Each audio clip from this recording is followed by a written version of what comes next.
Stealth ATF. Something deadly in the air.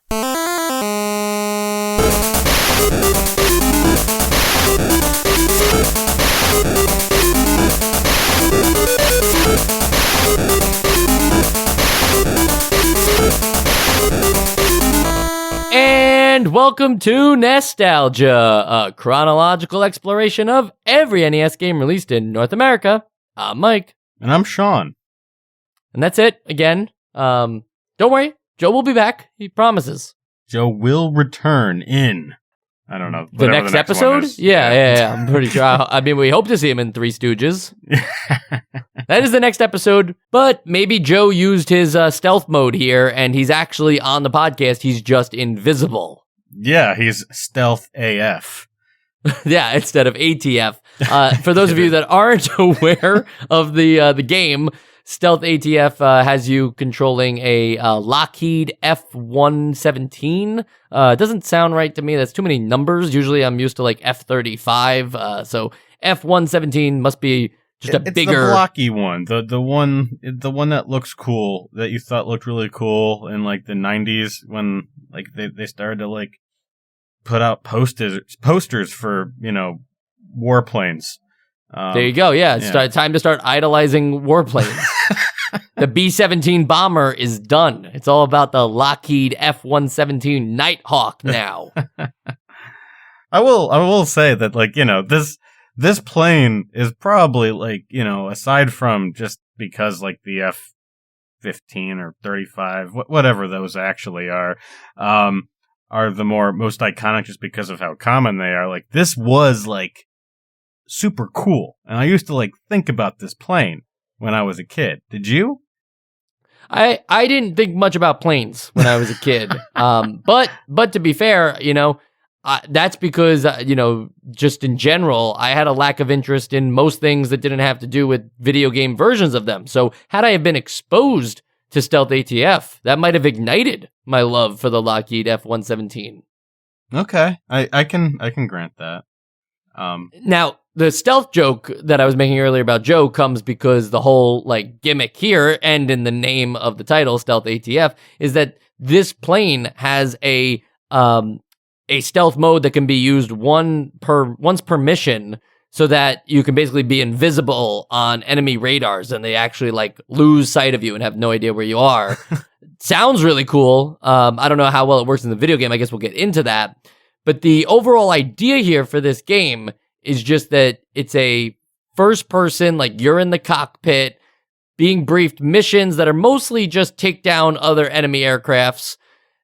The number just kind of increases or the types of enemies changes. But for the most part, that is your objective, is to kind of go on these large empty battlefields, take down the enemy planes, successfully land your plane, and then move on to the next mission. Sean, the game kind of feels like Top Gun here.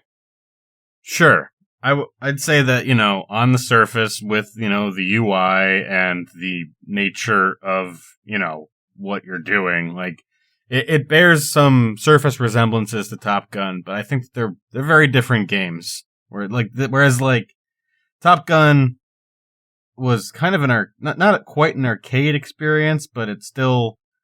I still think it played by those rules. Like, this one is definitely trying to go more simulation.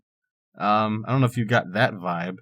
Yeah, I wanted to talk about that because definitely just in the amount of information on your on the user interface screen, whether you're in the cockpit or taking off or landing the plane, they are trying to go for something here where, you're either in training or on an actual mission.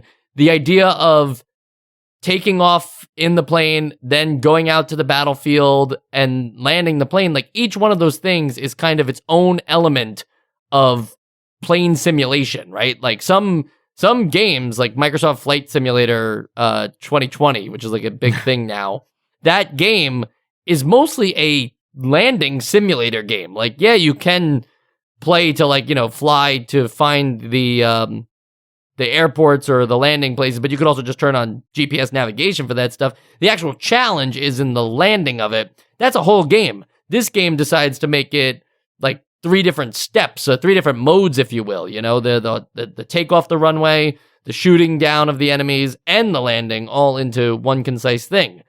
What did you think about the actual like control of the F-117? Well, I know that Top Gun, and I don't want to just keep talking about this game in terms of Top Gun, but I mean it's very similar in this respect. Where I know that there was like a takeoff and landing portion of that game too. I'd say that in this version, where they're trying to like show you that, you know, taking off and landing is hard, and requires skill.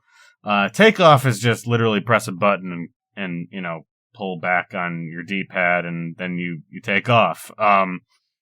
And that's cool, I guess, just to have that little bit of immersion in there. The actual flying around is its own thing that I'm sure we'll speak at length about, but landing itself, it's definitely hard at first before you get the hang of it and kind of understand the little tells that the plane has. You're going to crash a lot, and then once you get it, you're never going to crash, because it kind of is just a solved game, I guess. But it is still cool that they have those three sort of aspects of flying in the game. I don't know. Did you have anything that really bugged you about it? Well, I guess I would say that you summed each part up really nice, especially that the taking off section of just like, yeah, I mean, like, what more do you really want to it? But you really are just holding down the A button to rev up the engine and then just, you know, going down on the D-pad because it's inverted controls in order to go up. That is really easy, almost impossible to fail. Yeah. And I guess that from there, though, like, it goes from no challenge whatsoever, you know, thinking like, oh, maybe this will be like a fun arcadey style game where, like, you know, it's not like super, like I need to be aware of my altitude or I need to be aware of all these different things. That immediately is subverted when you get to the actual mission. And suddenly, you know, you're greeted with a user interface that has your altitude, your fuel level, your heading, your angle of attack, how much damage is done to you. Like, that's just a lot of information in general. Forget about the actual first-person cockpit mode of it all. I just feel like, you know, did they need the whole, like, taking off thing? Maybe they should have spent more time in-game explaining what was going on here in the actual cockpit. Now, granted, that's what a manual is for. I just feel like it's really hard to wrap your head around this mission thing when you first get into the game. Yeah, it really is night and day in terms of simplicity and then complexity between takeoff and like the actual mission. Again, it bears surface resemblance to Top Gun, but I did go back and play Top Gun, and there really isn't nearly as much like freedom in Top Gun as there is in this game. And I think the biggest thing is because like they're not trying to simulate a 3D environment, and this game does not actually simulate a 3D environment, but it's trying its damnedest to make you think it is. So what you get is a featureless ground or ocean or, you know, surface, and then you get all of your bells and whistles on your screen, in your UI, in your cockpit, and then you've got at first glance just tiny little dots that are probably your enemies, both on the radar and out your windshield. And a lot of what makes this part kind of confusing is that because I don't really think that they fully simulated a 3D environment. I think the part that makes this very difficult is that there's no visual indicator of how high you are. It's just the altitude number on your cockpit. Otherwise, the game looks exactly the same when you're at 50,000 feet than it does at 10,000 feet. Like, there's no like, oh wow, the trees look too big, I better pull up. It's just the number. So that doesn't really help. Then there's this whole like faux 3D space, which in some ways kind of works, but in some ways will just make your enemies sort of teleport. If they get off screen, and sometimes even when they're on your screen, they don't seem to behave like you like obey to the same laws of physics. It's almost like you're actually playing on a giant cylinder than like in just a space above like a city or a forest. Like it's an odd, and I'm not really doing a good job describing it, but it just seems like the planet that you're on is shaped strangely. Because like you'll turn around and then something that was going in the same direction as you and was never that far away from you, as soon as you like lose them, they're now like on the opposite side of the screen. I don't know if that's just like wraparound, because I just don't really know how space in this game works.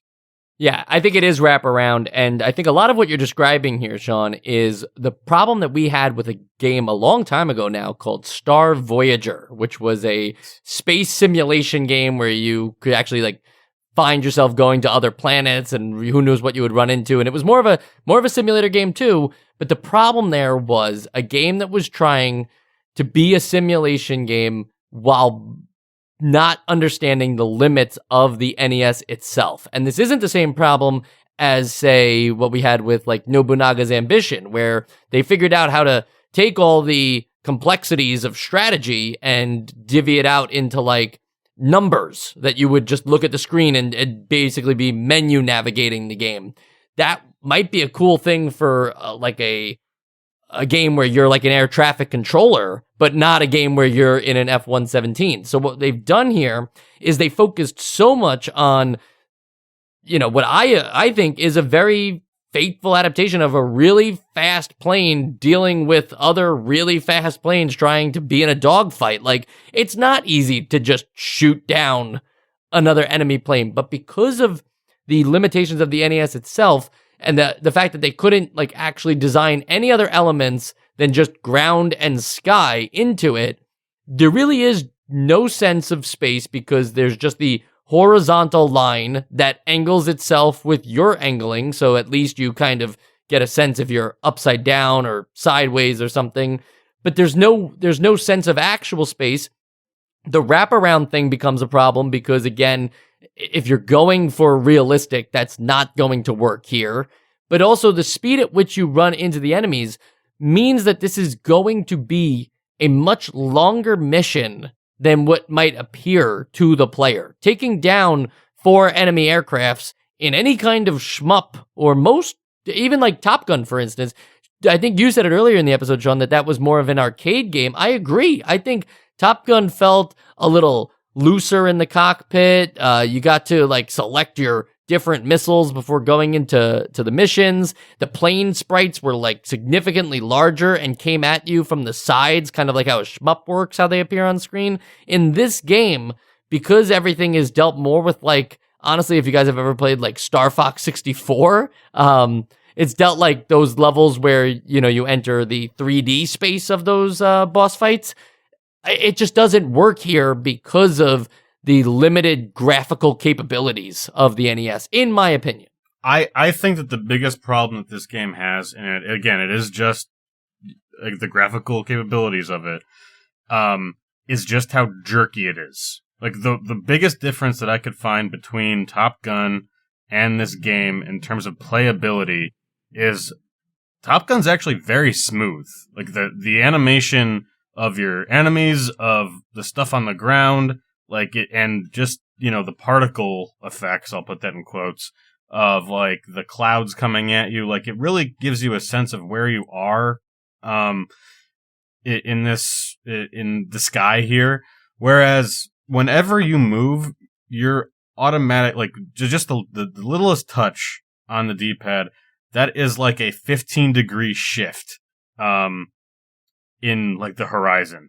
And then you've got these planes that, again, you're trying to simulate speed, but you're not going to have a different sprite for like 500 meters away and 490 meters away, all the way down to right in front of you. So you just sort of got them shifting at maybe like 10 to 15 frames a second. It's just like this very fast flip book of a plane flashing past you. Now, I will say, though, that once you kind of get the hang of that, you could, once you've trained your brain to think in 15 frames a second, as one might have had to do if they had a really shitty computer back in the day, you can actually kind of have fun with these dogfights. Like, it's not impossible, and I actually was able to kind of get the hang of it to an extent that, like, it actually felt like I was flying a plane for a bit. It's just, there's a lot of obstacles, especially if you have never played a game like this on this kind of hardware, that can really take you out of it. Yeah, that's exactly what I was going to lead into next, Sean, is that this is just a thing with older hardware simulation games, is that at the time, right, they were kind of like top of the line simulators, and so people just learned to, they learned to get around them and understand the controls, and they spent probably more time with it than we were able to maybe in this podcast. But even if you go back to older driving simulator games, like, they don't actually simulate every aspect of driving. Like, they're more arcadey than we might expect them to be. This game too, like, obviously isn't the most realistic physics demonstration of an aircraft. However, I think what this game was missing was, at some point they needed to make a design decision over whether it was going to be a really intense dogfight between you and the enemies, that and maybe make it more technical, slow everything down a little bit, giving you more time to focus on, sneaking up on the enemy and being able to hunt them down. Currently, I feel like it's just a little too fast for that, or they could have decided to do the opposite and maybe, open the world up a little more in terms of not being able to just, okay, everybody's here and now everybody's not here. It should have maybe had more in it. Yeah. I think that if they could have put some kind of landmark on the ground, and I know that that's not entirely possible. Like, just to have something that you can anchor yourself with, aside from just a blank slate, that would have helped. Another thing that would have helped is, and this would fundamentally change the game, and they'd have to get creative and maybe get rid of their newfangled stealth mode that we haven't really touched upon. But this game needed throttle up and throttle down. Like, you cannot have a dogfight, really with just like, you're always going at the same speed. Like, you can't slow down, you can't speed up, because both your face buttons are for either missiles or your machine gun, and then your D-pad is for pitch and yaw and all that. So you need to have another button to go faster and slower. That would, I think, bring a lot more to, like, being able to enjoy the dogfights in this game, because otherwise, the only way that I could do it is like, oh, I guess I gotta do like a front flip or a back flip just to get everybody back in my field of view. Otherwise, I just wasn't gonna have a lot of fun with this game. Yeah, and it's one of those games where it becomes challenging to take down the enemy aircraft, that it actually becomes fun to when it happens. It actually feels exciting when you get a guy, whether that's through the machine gun or the lock-on missiles. I think that the lock-on missiles are very satisfying because you see the little square around the enemy and you know that you've been locked on. It shoots the missile, but then there's like a delay of a little bit because of the depth between you and the enemy aircraft, that you're not quite sure if it landed, and then you get that moment of success when it blows up and you realize that you've made a successful target. That's exciting. That is exciting. And I think that the arcs that they take do look really cool, because it still is, because you have no idea how far away it is, and maybe it's going to miss entirely, but it is satisfying once you finally hit it. One thing that I'd say is not very satisfying is just the amount of feedback that you get when you get hit. Because I have no idea, aside from taking glances at my damage meter, like, I have no idea how I got hit or what hit me. I think maybe there needed to be a little bit more feedback as to, like, when you take damage. Maybe a little bit of red or, like, a screen shake. I think right now it's just like a beep that sounds like different than other beeps. Yeah, and there's a lot of sound cues in the game, so I think, it was a conscious decision, but yes, they should have had some kind of flash as well or something. I don't know if that would have been annoying depending on how much damage you actually take when the machine guns happen. Like, maybe that would have caused a seizure-like effect, but sure. I would say that for the damage meter and all that stuff, even just the way that, like, finding enemies and stuff like that, did it feel like the AI kind of was helping you discover them or be on the same, like, they were obviously hunting you too, but, like, altitude never really mattered when it came to the dogfight. Like, if I was 50,000 feet, they were 50,000 feet. If I was 30,000, like, they were there with me. I didn't have to, like, calibrate myself to find them on an altitude level. So for all I know, like, when they were even attacking me, right, it's like, maybe they were attacking me from behind and there's just no real, like, way to know that. Or maybe they were attacking me from an angle of attack, that was different than where I was altitude-wise, but I'm not able to, like, discern that information from the cockpit. You could argue that's part of the experience. I think that you're right that the computer is helping you, because, again, I really don't think that they've really modeled a 3D space here, and more so have just have some clever tricks to make you think that you're in a 3D space. Because you're right, like, they never seem to be all that far away. I think they're not always on the same, like, altitude as you, but they're never, like, more than maybe 5,000 feet away from you. Just so that you can have fights where you are, like, more angled towards the ground than not. So it doesn't feel like it's more of a two-dimensional game. But yeah, they're never, like, you're never gonna lose them because you're way above them. You're gonna more lose them because they're behind you and you need to flip around to see them.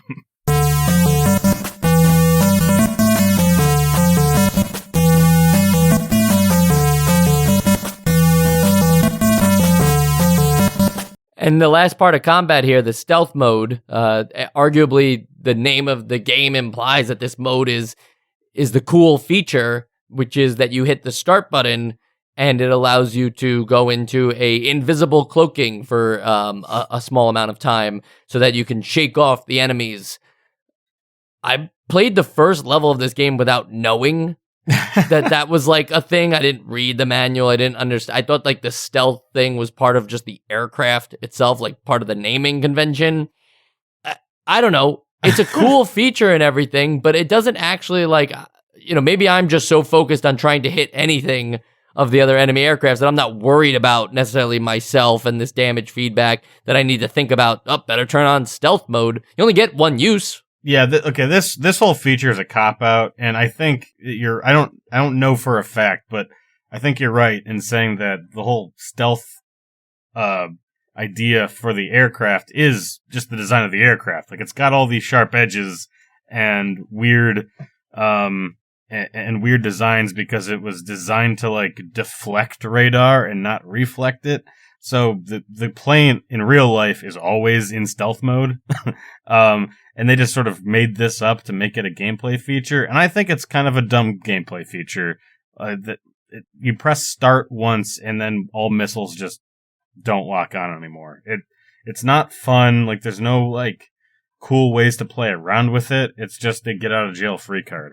I think we've exhausted talking about this first-person cockpit experience as much as we possibly can. I think anything else really needs to be experienced by the listener. So I would say if this game has intrigued you at all just from a complexity standpoint, you're worth trying the game here because maybe you'll find a different experience. I personally just feel like the combat mission portion is just lacking important information and then giving you a lot of additional information that maybe isn't necessarily required.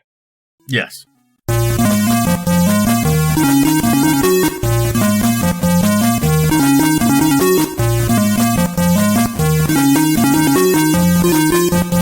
So then we move on to landing. Sean, you teased this a little bit at the beginning because I think you put it very nicely that this is a solved game, but a very hard one to solve. Once you figure it out, it's the same thing every time.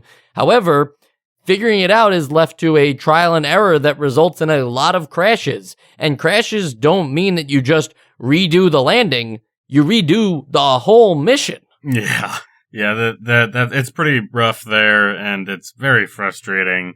Yeah, so in this mode, like, your face buttons are no longer shoot and missile. They're now throttle up and throttle down. And basically the trick here is you want to kind of lean into the landing, but also throttle down, and then you want to as you're getting slower and getting closer to the runway, you want to sort of pull the nose up and continue to slow down, but you don't want to go so slow that you stall and fall. And then at some certain point, you won't realize that you touched the ground because it does a very bad job of telling you where the ground is, because it's like in this faux like landscape where like you're not landing on a flat line, you're landing in like a perspective where there's a horizon behind you, so you're not really sure where the ground is. But then you'll just realize that you've been at that same level and haven't crashed, so there you know that you've landed. Wow, pretty impressive stuff, Sean, to walk us through like that. I think what's even funnier, though, is like, that is a very detailed explanation of what you can do to figure out how to land this plane properly. The 2022 solution is to just look up a picture or a video of a proper landing in this game and just mirror the exact stats. Because as long as the lines and the pictures line, I'm not talking about the actual aircraft landing in a specific spot. No, I'm talking about in the user interface, there's all these different things that they put up on the landing screen to kind of show you, see like, at first. Yeah, no, it's the same thing with Top Gun. Remember where we were complaining about the landing there, and you revealed that it tells you. But no, Top Gun is more forgiving. That actually gives you the exact numbers you need to hit. Mm-hmm. This would be pretty interesting if it actually made it so that you needed to like trace the lines over, like it had the actual angles that you want to be at, and you just kind of have to line yourself up with them. I'd argue then, what's the point of even simulating it then at that point? Yeah. But what we get here is arguably a more frustrating experience, if only because they chose not to just restart from the landing mission. Landing is tricky, and they knew it was tricky, trust me. I mean, come on. And here we go. Starting way back to the beginning is just cruel. Thankfully, I played this on an emulator because this would have taken me out of the game immediately to know that like all my hard work in the dogfight immediately is undone. This just doesn't happen in modern video games at all, but it shouldn't be happening back then either. They are able to like create states to be like, okay, you're now in the, like, if you're gonna even name these things, right? Like 1-1 is the first takeoff, 1-2 is the mission, 1-3 is the landing. You should be able to just start from the beginning of 1-3 every time you crash in the landing. Yeah, it's kind of a tough thing to balance there. I almost feel like they shouldn't even punish you at all and maybe just give you like a points bonus or something, or like access to a bonus like mini game after if you pull it off on the first try. Because punishing you at the end of a completely different game with this little test of memorization, it's beyond me. I think that they needed to just let you land without any punishment and just reward you if you did it correctly. Right. We need to talk too about the length of time. The takeoff takes all of 10 to 15 seconds to get up in the air. The landing sequence could take maybe as much as 30 seconds because they give you a long runway in most of the levels. I think there is one where you have to land on a carrier, which is just crazy. But, for the most part, they're just very infinitely long landing strips. That probably takes about 30 seconds. this dogfight isn't like some 1 to 2 minute experience. That's going to take some time. Yeah, it's like to 6 to 7 minutes at least. Right, yeah. to hunt everybody down. So I don't know, like being forced to, to do the whole like 7-minute sequence again, that's a little wild. Yeah, that was poorly thought out. However, I could understand where they're coming from too, of like crashing is failing the mission and the mission started at the base. It's a different game, though. Like, it's a completely different mode, and there should be, like you said, checkpoints between shifts in-game. Like, yeah, of course, maybe you shouldn't get a checkpoint after you kill each enemy plane, because, like, that's part of the game. You have to fight all of these, and not them one at a time. But then you've just completely changed the perspective, the controls, and your objective. So it makes more sense. Maybe give them a little leeway. It's like crashing your car in the career mode of Gran Turismo and that being considered a player death, and you have to start a new file. Gran Turismo, yeah, you get 5 lives to start. Yeah. Funny enough, yeah, I don't think they've ever let you crash cars in Gran Turismo, right? The car manufacturers probably would not allow that. I think the most you'll see is like broken windows. I don't even know if they do that. Mm-hmm. Well, here too with the F-117, it's all or nothing. Damage doesn't appear to do anything when it's just anywhere under 100% damage. It looks like the same great looking airplane. However, 100% damage or a crash in the landing sequence and you're up in oblivion. You have been evaporated.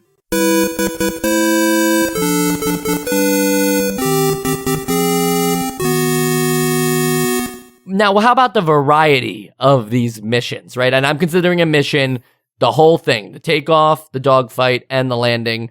Is there anything more here than just like the amount of enemies you take on, or the setting? They try to change it this way. It's like, now it's at night. Now it's over water. Like, what do you think about the actual variety? The only thing that I think was cool, and it wasn't just like, well, I would hope that they'd have like different colors for things, like, and it's not all just above the same grassland. The one thing that I did think was cool was the night missions, because they do kind of have a different vibe about them, and like your UI looks different. The planes have a different look against the sky, and the takeoff and landing look very different as well. So, even though it is mostly just cosmetic, having the night missions, I think, was a plus. That they did feel cool.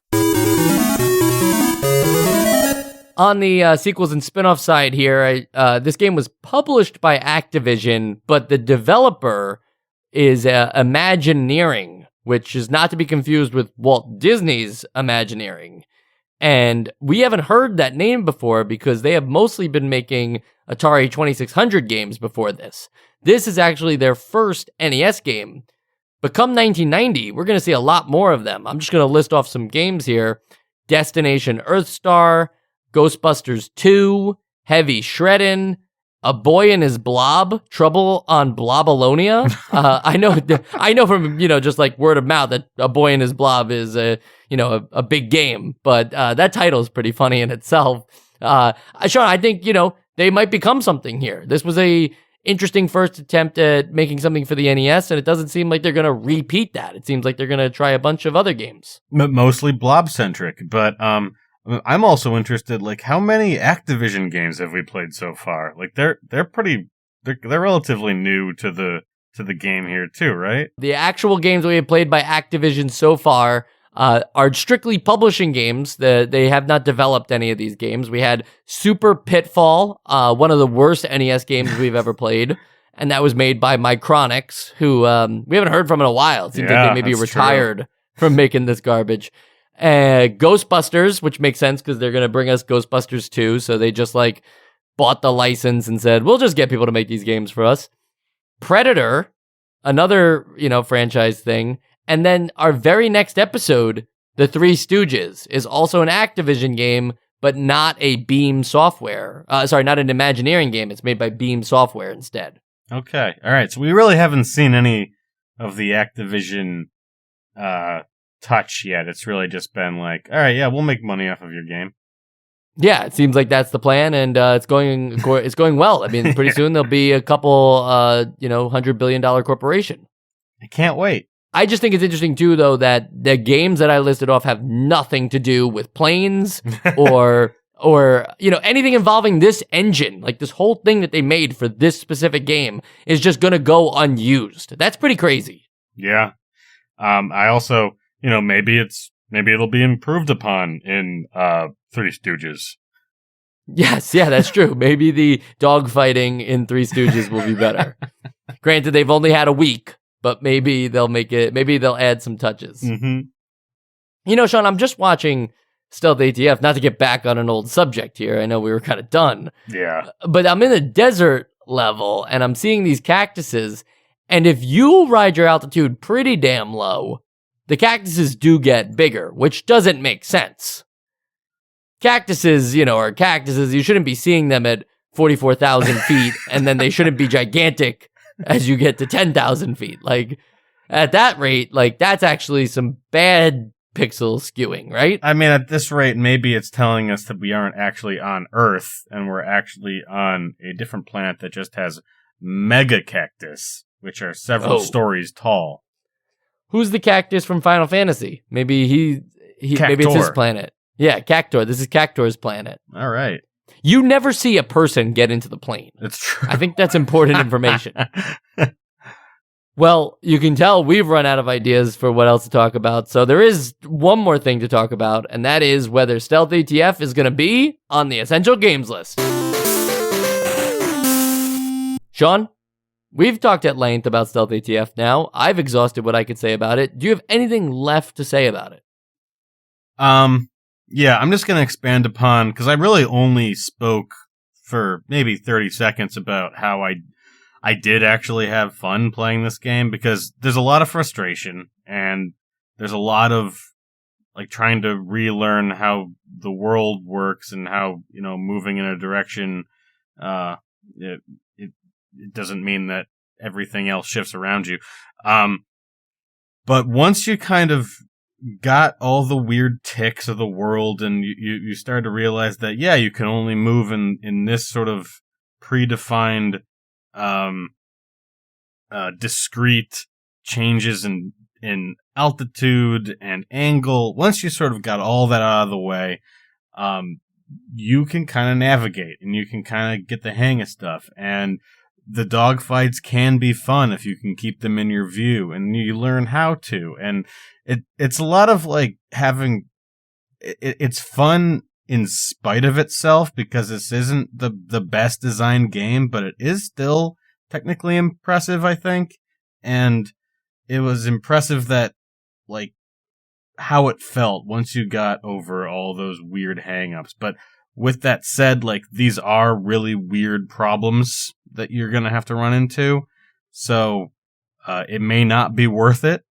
But I'd say that if you're into weird, primitive flight sims, and you like blowing stuff up, and you like crashing planes trying to land them, give it a shot. Not essential. I don't disagree with anything you just said. I think file this one under people who love the NES and then want to explore like one-offs or genres that they don't necessarily like are familiar with from their NES childhood, because I can't imagine this game being like super popular.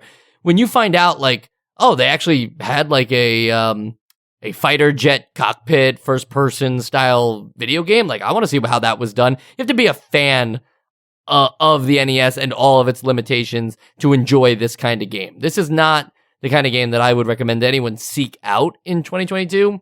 But for like this kind of thing that we're doing here, and for all the people who are joining us for the ride, it's another unique spin that just doesn't fully deliver.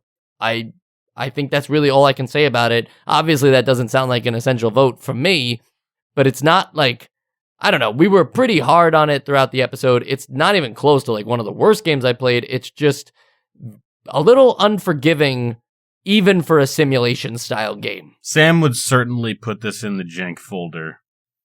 There you go. But it would be, in a good way, kind of. Next week, we have The Three Stooges. As we've said multiple times now in this episode. We said it at the beginning, we said it in the middle, and now I'm telling you again.